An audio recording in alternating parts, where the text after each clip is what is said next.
உங்கள் குழந்தைகளுக்கு வந்து சளி பிடிக்கும். இந்த சீசன் அந்த மாதிரி இருக்குது. ஆனால் சளி விடாமல் இருக்கும். ஆனால் சளி பிடிக்கிற மாதிரி இருக்கும். ஆனால் சளியே இல்லாமல் இருந்தால் கூட நான் சொல்கிற மாதிரி செய்யுங்க. கண்டிப்பாக அது நல்ல நிவாரணத்தை கொடுக்கும். அதாவது கற்பூரவள்ளி அந்த இலைய எடுத்துக்கோங்க. தேவையான அளவு எடுத்துக்கிடுவோம். நான் வீட்லேயே இந்த கற்பூரவள்ளி வளர்க்குறதுனால நான் வீட்டிலேருந்து இந்த கற்பூரவள்ளிகளை எடுத்துக்கிட்டேன். சில இடங்களில் வெளியே கிடைக்கும், இல்லைனா சில வீட்டில் வளர்ப்பாங்க. இந்த கற்பூரவள்ளி மட்டும் கொஞ்சம் எடுத்துக்கோங்க. உண்மையிலே கற்பூரவள்ளி வந்து ரொம்ப சிறந்த குணம் கொண்டது.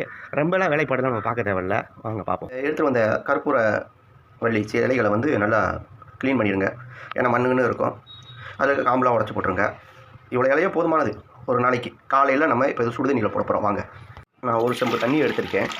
அந்த தண்ணியை இந்த கொட்டரால் ஊற்றிடுறேன். அடுப்பை பற்ற வச்சுருவோம்.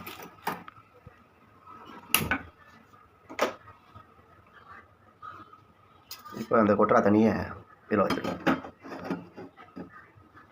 இப்போ நம்மளோட இலைகளை போட்டுற வேண்டியதான். அடுப்பை கூட்டி வச்சிட வேண்டியதான். இப்போ இது இருந்தோடனே இது என்ன ஆகும்னா அந்த இலை ஒரு ரெட்டிக்ஸாக வர மாதிரி மாறும். அது வரைக்கும் நம்ம கொதிக்க வச்சுட்டு அந்த தண்ணியை நம்ம யூஸ் பண்ணலாம்.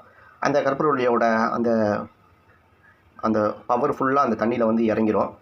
அதுக்கப்புறம் நீங்கள் வந்து ஒரு வாட்டர் கேன்லையோ, அதாவது பிளாஸ்டிக் வாட்டர் கேன் கிடையாது, நீங்கள் அந்த தண்ணியை வந்து குழந்தைகளுக்கு கொடுத்தீங்கன்னா போதும். காலையில் மதியம் சாயந்தரம் வேணால் அந்த சுடு தண்ணியோட கொஞ்சம் பச்சை தண்ணியும் கலந்து கூட கொடுக்கலாம்.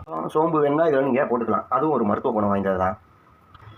நல்லா கொதிக்க விடணும். கொதிக்கும் போது என்ன ஆகும்னா அந்த இலையில் இருக்க அந்த எசன்ஸ் ஃபுல்லாக இறங்கி நம்ம தண்ணியில் வந்து சேர்ந்துடும். அந்த தண்ணி குடிக்கும்போதே உங்களுக்கு அந்த எஃபெக்ட்லாம் தெரியும். லாஸ்ட்டில் அந்த இலையை கூட 1-2 வாயில் போட்டு சாப்பிட்லாம். புதினா, கொத்தமல்லி மாதிரி இந்த கற்பூரவள்ளியும் நல்ல வாசனை மிக்கது, நல்ல மருத்துவ குணம் கொண்டதாகவும் இருக்குது. கொதிக்க ஆரம்பிச்சிருச்சு. இந்த நிலையில் நம்ம வந்து இறக்கிடலாம். இந்த சுடு தண்ணியில் நீங்கள் அப்பப்போ பச்சை தண்ணியும் கலந்து குடிச்சிக்கலாம். உண்மையிலேயே குழந்தைகளுக்கு ரொம்ப சிறந்த இருமலுக்கும் சளிக்கும் மருந்தாக இருக்குது.